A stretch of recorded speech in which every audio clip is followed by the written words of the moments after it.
Hola, esta semana estamos hablando sobre el secreto de la unión. Así que, pensando en Colombia, empecemos a abordar qué es eso de ser ciudadano para Antanas Mockus, por ejemplo. Uno no nace ciudadano, uno aprende a ser ciudadano si lo tratan como ciudadano, si lo escuchan, si le permiten expresar como sus opiniones, sus perspectivas. La definición más corta de ciudadanía es el derecho a tener derechos, pero cualquiera entiende que si yo quiero tener derechos, tengo que aceptar deberes. Y además los derechos de los demás dependen en parte del cumplimiento de mis deberes. Entonces, en la Constitución del 91 se enfatizó mucho el tema de los derechos, en primera persona, mis derechos. Cada colombiano se hizo la pregunta de cuáles eran sus derechos. En mi primera alcaldía, la pregunta como simétrica que se estableció es cuáles son mis deberes, qué debo hacer yo como ciudadano. Simplificando muchísimo, ciudadanía es el respeto al otro desconocido. Uno es ciudadano cuando uno trata mejor al desconocido que al amigo, que al pariente, es algo así como si la relación es anónima, me tengo que esmerar, me tengo que lucir. Ese ser humano representa como el ser humano en su esencia y poco la ciudadanía balancea el familismo. En muchas sociedades la familia sigue siendo el valor central. Para mucha gente es el refugio principal en la vida, es donde uno retoma sus fuerzas y es admirable el amor familiar, pero a veces lleva a la inmoralidad, lleva a hacer cosas indebidas por la familia. La gente que le dice a uno por mi familia lo que sea. Entonces el ciudadano al revés, es algo así como por el derecho al desconocido, por el derecho del que piensa bien distinto a mí, por el derecho de los que viven muy distinto, de los que tienen perspectivas filosóficas o religiosas muy distintas de las mías. Es como adorar la diferencia, es amar, o sea, gozarse la diferencia, es ser feliz porque existen seres humanos con perspectivas distintas. La democracia es más que votar, pero no puede ser menos que eso. Palabras del profesor de la Universidad Autónoma de México, el doctor Jesús Tobar Mendoza. Escuchémoslo. La democracia en su versión clásica y en su versión moderna implican en ambos participación. Es decir, los ciudadanos pueden intervenir en los asuntos públicos. Una manera de esa intervención es a la hora de votar. Cuando los ciudadanos a lo largo de muchos siglos conquistan la posibilidad de participar en los asuntos públicos, entonces podemos decir que empiezan ciclos democráticos.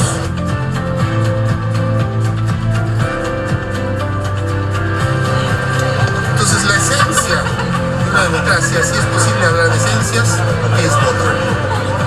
La democracia es más que eso, pero no es menos que eso.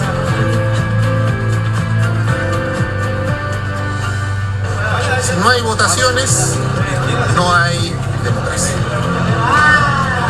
Si la democracia es más que eso, implica rendición de cuentas, implica transparencia, implica calidad de la democracia, que el gobierno atienda las necesidades, pero ya podemos tener entonces una buena calidad democrática. Y si la votación es la mínima condición, por tanto, es mejor una democracia donde los ciudadanos sepan que tienen la obligación de votar.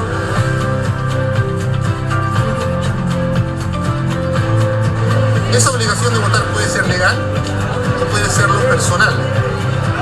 Una obligación personal nos da la condición para reclamar cuando nos impiden votar. Y vamos a tener restricciones para votar.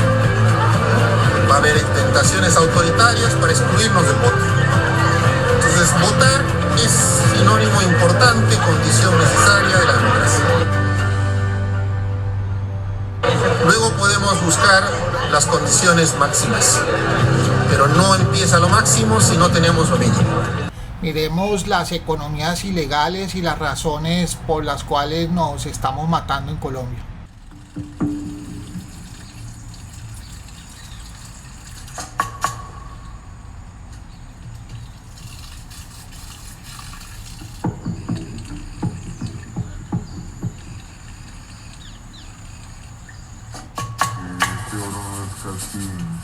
época que es más perseguida por, ¿sí me entiende?, por el gobierno.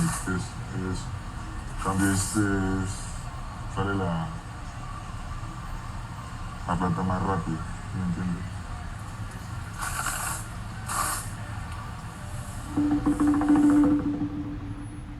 Decirles que el gobierno nacional no ve prioritario el cese al fuego,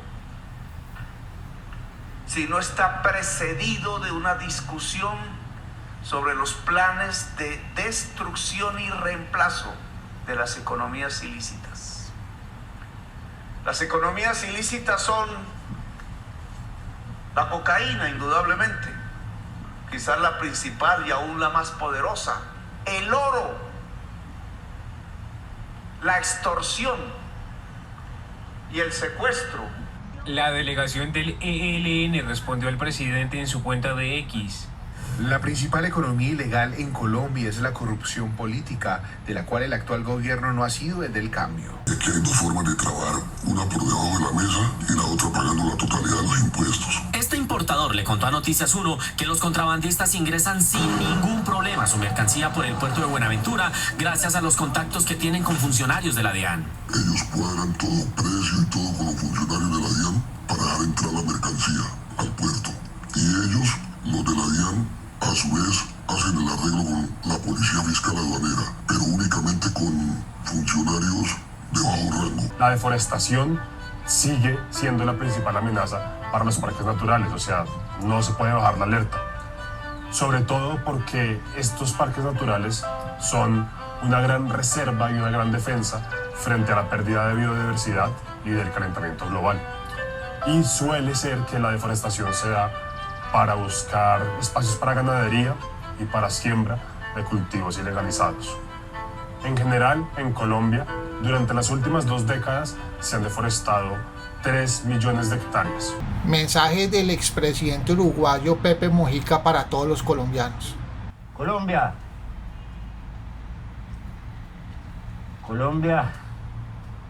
su paz no es un documento firmado. No es el renunciamiento por un lado a los fusiles. No es tampoco el compromiso de un gobierno con un conjunto de prerrogativas. Es mucho más que eso. Es un duro proceso de construcción para una sociedad que hace mucho tiempo no puede conocer la esencia de lo que es vivir en paz.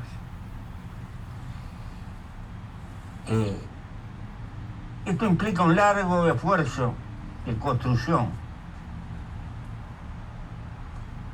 La historia de Colombia es una tierra púrpura, llena de violencia, de exuberancia, de dolor en sus montañas tropicales, que ha pagado un precio de relaciones sociales injustas, con el trabajo asalariado, con relaciones violentas, con millones de campesinos sin títulos de propiedad, con más de 20 millones de trabajadores que jamás se jubilarán. Y todo esto, donde muchos se refugian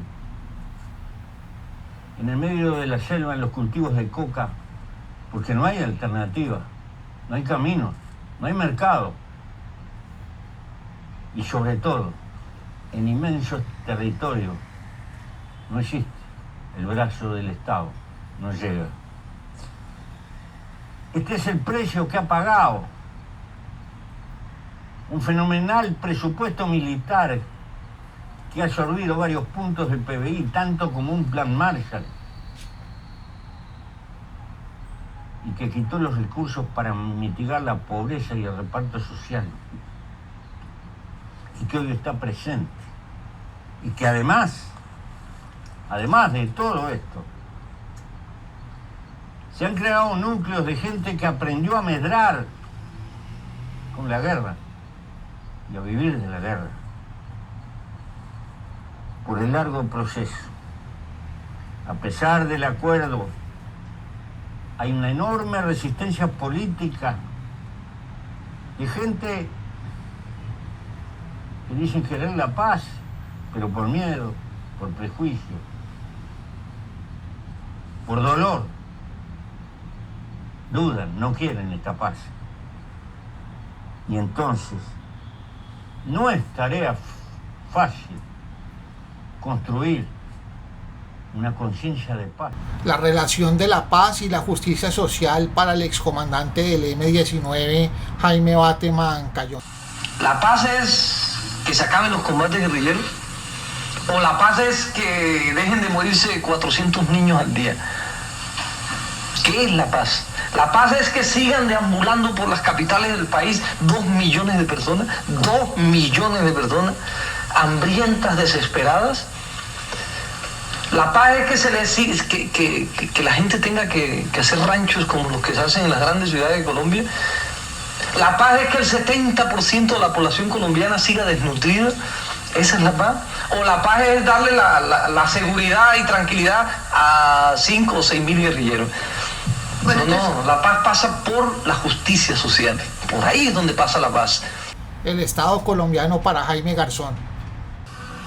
La tutela es una vaina peleadísima, un instrumento del cual cada ciudadano tiene derecho a pelear contra ese Estado. Los colombianos deberíamos mirar el Estado así, y lo tenemos que mirar es así. Por favor, me instala teléfono en mi casa. Eso es una obligación. De sus impuestos, de los impuestos de sus papás sale la plata para que el tipo tenga carro, automóvil, escolta, seguridad y sueldo para que me instale el teléfono. No es, ay, me da un favor, concejal, así yo le consigo unos boticos y le doy y medio. Tenemos el orden al revés. El orden está establecido al revés. Un dato sobre la clase política colombiana suministrado por Ariel Ávila. Tercer capítulo de este canal en YouTube, Ariel Explica. Y vamos a hablar de un tema que se escucha en todos los estratos sociales, que se escucha y se debate en todas las universidades, en todos los grupos de amigos, que se llama la clase política tradicional.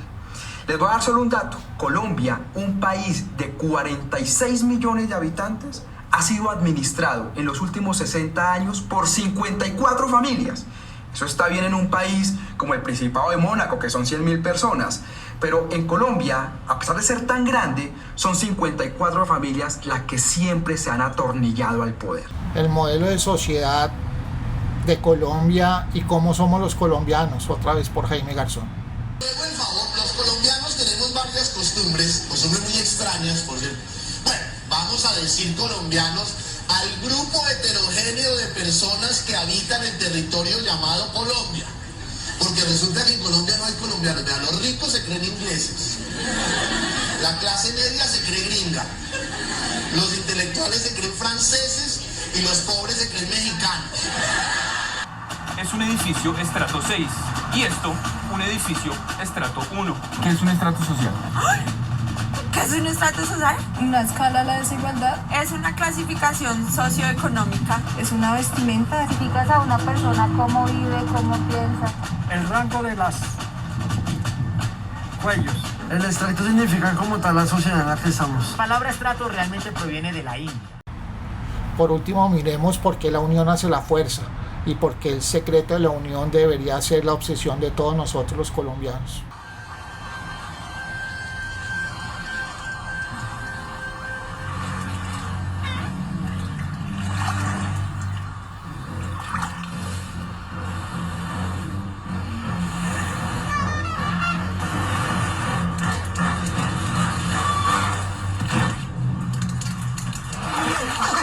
It's smarter to travel in groups.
Something reminds me of you,